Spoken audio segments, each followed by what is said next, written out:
In broad strokes, the exit polls aren't really that surprising. We see that Hillary Clinton built her coalition off of young voters. She won women by double digits. She won non-white voters by huge margins.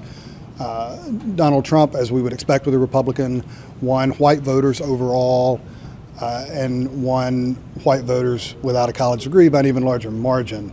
But that margin went way higher than it's been for Republicans recently. And then on some of the pieces of the Clinton coalition, her performance fell in certain places a little below the benchmarks that Barack Obama set. And you put that in combination in given states, and you see them tilt from the Democratic column into the Republican column.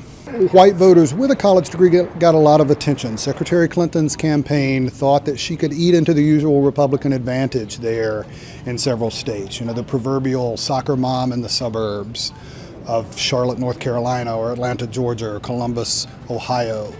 And we did see some of that. There are some places where he may have underperformed in some of those suburban counties, but not by these compelling margins that just jumped off the page.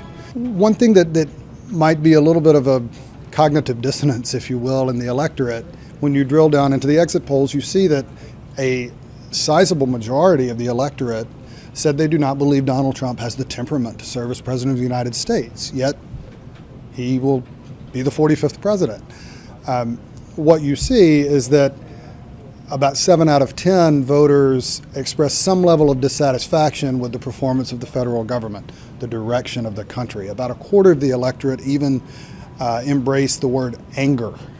So they were angry at the state of affairs.